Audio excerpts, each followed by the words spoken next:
America is home to 33 million small businesses, the beating heart of communities across the country. And proof that the American dream is still alive. This is a show about those dreamers and doers and the communities they serve. Their real life stories. Their struggles and successes. Their grit, determination, and passion. And the people who fight to keep their American dream alive. I'm Alfredo Ortiz. I'm Elaine Parker.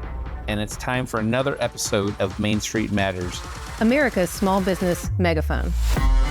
Hello and welcome to another episode of Main Street Matters, America's small business megaphone. I'm Jordan Bruneau.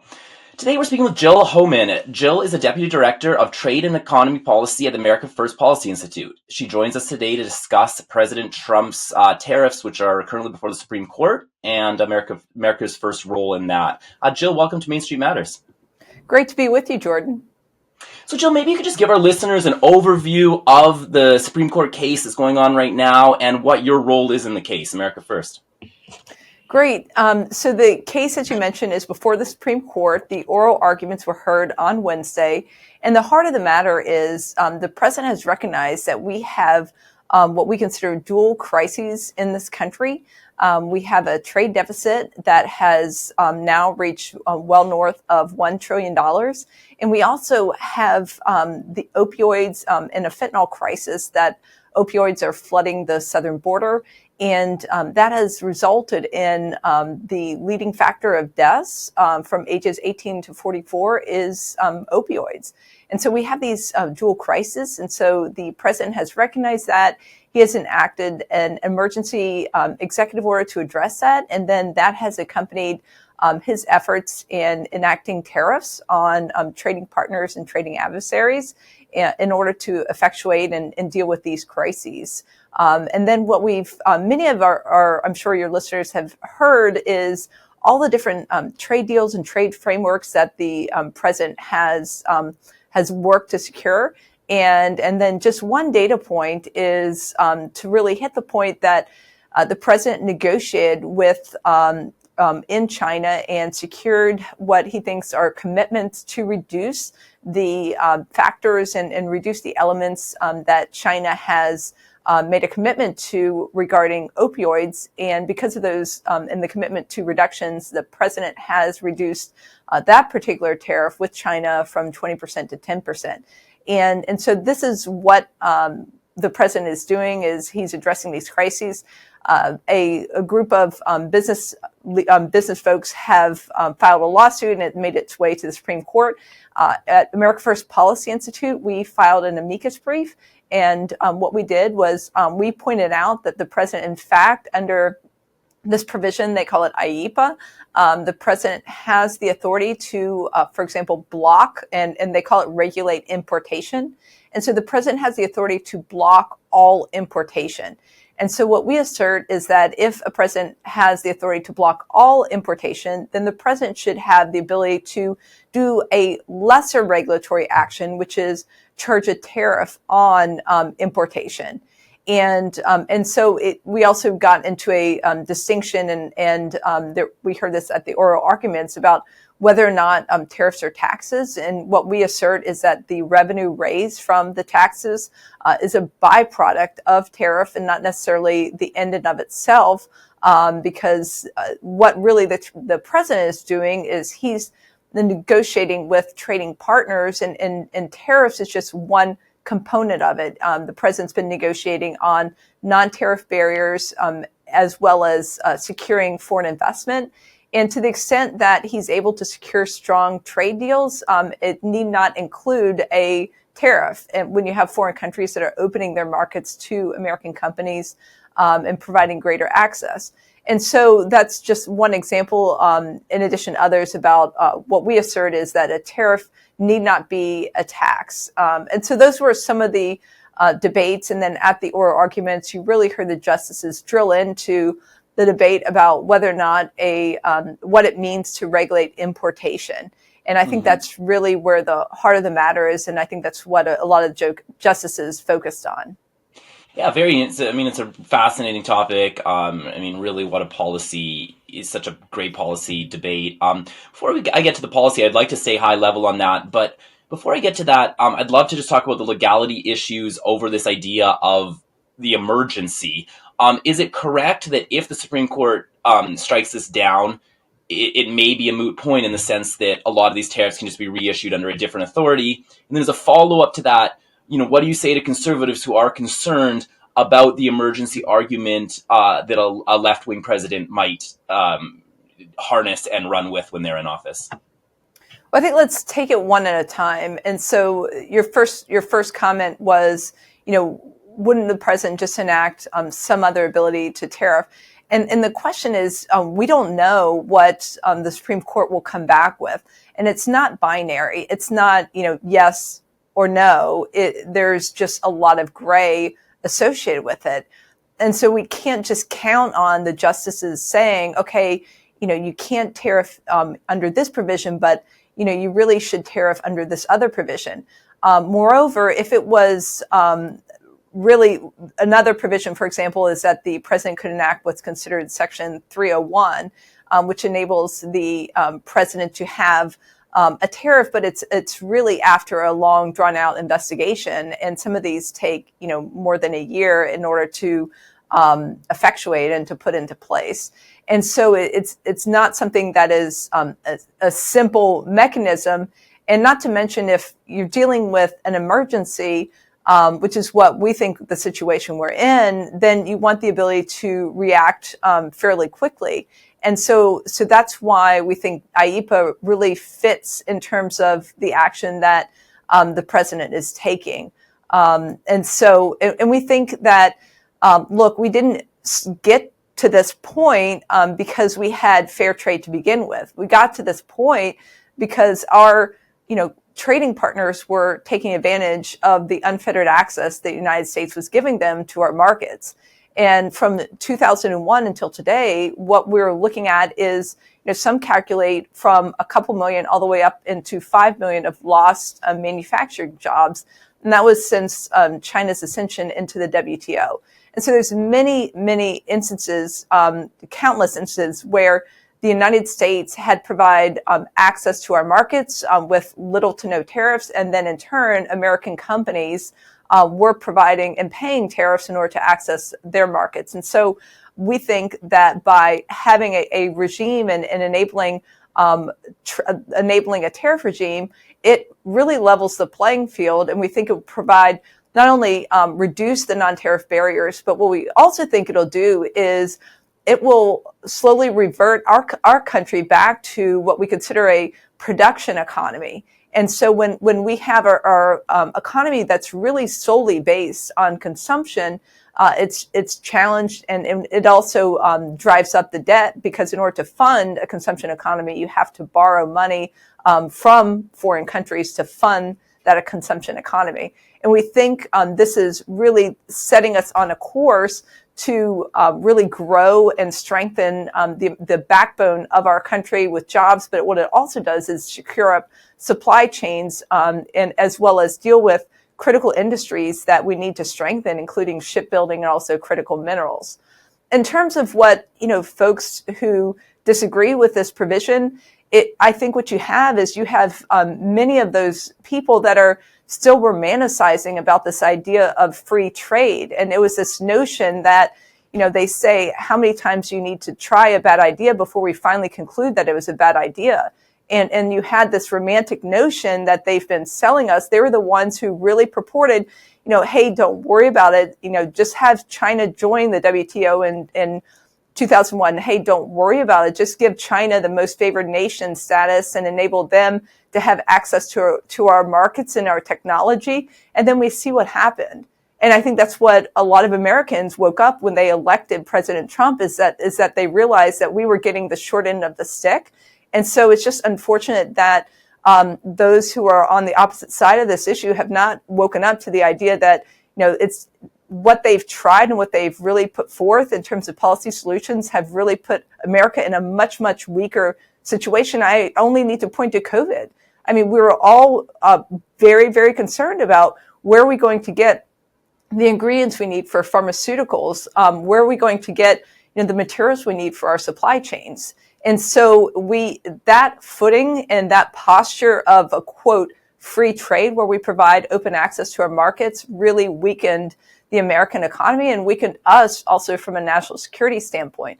And so what I suggest is that we really need to strengthen our markets and take the direction of our country into building up and having a posture more of being a production economy. And this is a path to do that. Right, right. I mean, I think that's a really interesting argument. But what about the idea that a Democrat president might assert an emergency power to say deal with climate change and you start like a border adjustment taxes? Like, I just worry a little bit about the precedent that it might set. Did you have any concerns on that? Well, I think it's a couple of comments on that. First of which is, we think this, by moving towards a more production economy, will strengthen our country. And then my hope is that we can continue to elect American first presidents and American first leaders in order to keep us moving in this stronger trajectory. Secondly, I think it's a far stretch to say that we have a climate crisis than to say what, just talk to individuals and Americans on the southern border, talk to people in ICE, and they'll tell you what actually is a crisis when you have the deaths that are occurring at our border and occurring with the drug pandemic. And so I think it's hard to really have a comparison of a climate crisis to what I would consider, a fentanyl crisis. And so I appreciate the argument, but I think we're talking about what is a kind of a dressed, you kind of dress a pig up in a dress and it's still a pig. And I think that would be their effort to make a climate crisis look like a crisis, but it's still going to be a pig. Yeah, got it. Yeah, I mean, I think all of us, everybody on the right, wants to see more production, a more production-based economy. I personally would love to see some more tax cuts and some more deregulation, and us finally fixing this ridiculous healthcare system we have that's now costing a producing company $27,000 per employee to cover. But I guess your argument would be that both of these can happen at the same time. We can walk and chew gum at the same time. Yes, and I appreciate your points, and I'd actually even add one to that. And what I'd also add is, workforce development and skills training. And so when and completely agree, you laid it out very well about deregulation, but let me just kind of do some math here.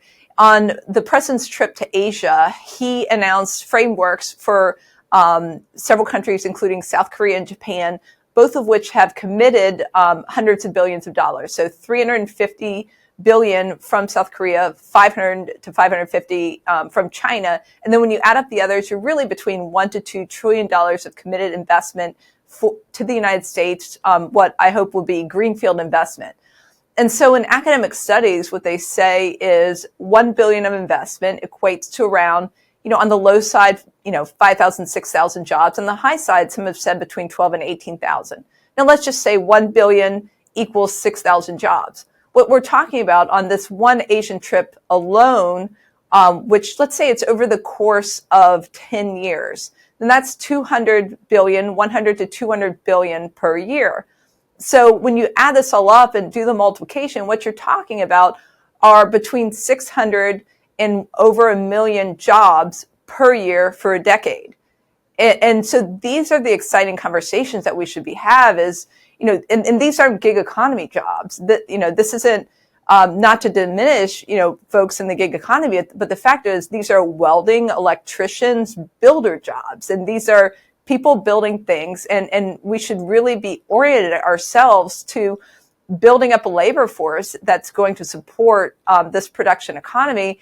And that's what we should get excited about. And it's about supporting our vocational training and looking at our federal and state legislation to see around workforce development, workforce Pels, what we need to do in order to ensure that our folks are ready and trained and available to take on these jobs.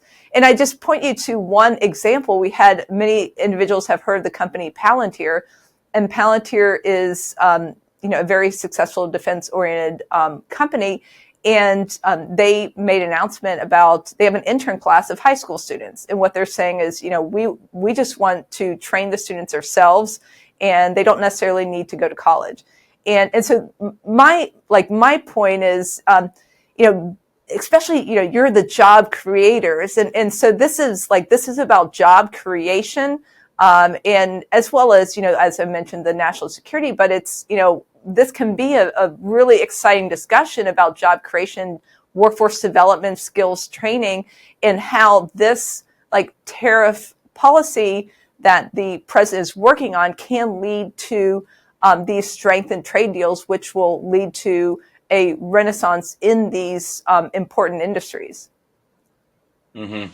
Yeah, and I mean, especially when you're looking with what's happening with AI, and then the higher education bubble. I mean, all of these things working together. I mean, I think this really is a golden age for higher education to reinvent itself to actually provide real skills training, and then the dearth of blue collar, just how difficult it is to get blue collar help and what a skills shortage we are in. I think that's a really prescient point. Among the president's supporters of this policy, I feel like there's two camps of people. There's the one who like the tariffs per se, and then there's another camp that would say, okay, they're a negotiating tool to hopefully open up more markets. So I'm thinking about the bourbon producers in Kentucky and the soybean farmers, and maybe you could talk a little bit about the recent deal with China, and I guess what you think is kind of the blue sky scenario. Do you like having, say, a fixed number permanently, which again might cause reciprocating consequences to some of these folks I've mentioned, or is this hopefully a long-term negotiating tool that will open up markets for these businesses worldwide? I really see this as the president is taking the lead in these negotiations, and my hope is when the government reopens that we'll have really the full team, the full bench to effectuate and put these trade deals in place, because each deal, each framework it requires a lot of manpower to author and write it out. But we have really the author of putting a deal together leading the charge. And so I think the approach of taking a longer term view and also having the flexibility to calibrate the tariff as well as the trade framework for each country makes a whole lot of sense. And when we take, for example, the framework that was struck with South Korea, what we see is that there was an investment announcement of about $200 billion. And that was eventually negotiated to take $20 billion per year. In addition, there was an investment commitment of $150 billion for investments around shipbuilding. And so what the United States has recognized is that we have a lack in certain industries, as I mentioned, shipbuilding and critical minerals. And it's also unfortunate because these were industries that we used to lead in. And what we saw is, made the point of regulation, but we saw through a host of factors, we eventually lost that expertise. And those companies and that expertise left the United States. In the case of critical minerals, it was sold to a Chinese company. But I just cite the example with South Korea and how these trade frameworks can look is that they're including non-tariff barriers, so reducing the limited access and limiting access to markets. So in the case of China, you had soybean producers, and so opening and getting rid of or lessening that non-tariff barrier. And then in the case of South Korea, I just cited the example of the investment. So they're really, I characterize it as three elements. You have the tariff itself, the non-tariff barrier, and then the investment. And each one of these elements is calibrated to really fit the country and fit the situation. And in the case of China, what we had was as I mentioned, the critical minerals, and that was a key component of it as well. Great. My last substantive question, obviously this is an issue that divides the small business community. A lot of small businesses are dependent on imports for some of their inputs. What would you say to these small businesses who are seeing their input costs rise as a result of tariffs? I'm very sympathetic. I've been a small business owner myself. I've worked with small business men and women. I work for a major manufacturer, and my role was to work with small business men and women. And then I've been a small business owner myself. And so I understand the pressure where it's, if one or two things go poorly, I'm not able to pay others, much less pay myself. So I'm very sympathetic about the situation. I also would just say, the intent and the work is around growing the economy and growing access to these markets. And I think what we have is an administration that wants to work with business owners to try to find solutions and solutions to these issues. And maybe there's a short-term issue that that they might face, but the goal is to turn that into a medium and long-term stronger position for these business owners. And I don't mean, and I'm not trying to say that I'm not sympathetic and appreciative for the situation that they're in, because I truly understand the situation they're in, and would just ask for them and suggest for them to work with the administration and share the information, because some of these, how they're able to put on the tariffs, some of the relief that they can provide is information that the administration needs in its feedback loop. But I can tell you that and my observation I've seen the president working hard to provide more access to markets and to attract more investment for our country. Got it. Well, thanks, Jill. Where can our listeners go to learn more about America's First work on this case and the case in general? I would encourage folks to check out our social media as well as look at our website. And within our website, we have a section on trade, and so we're continuing to build that out. So we have 2 policy papers that were just published, and then we're continuing to add to that. And then we filed amicus briefs, and so that's available also on the Supreme Court website. And you can reach us on social media as well. So really appreciate you, Jordan, your terrific coverage of the issue. So thank you. Thanks, Jill. Thanks a lot for taking the time to join us on Main Street Matters, America's small business megaphone. And thank you all for taking the time to listen. Main Street Matters is part of the Salem Podcast Network. New episodes drop every Wednesday and Friday. Subscribe at salempodcastnetwork.com or wherever you listen to your podcasts. Thanks for tuning in, and we'll be back soon with another episode.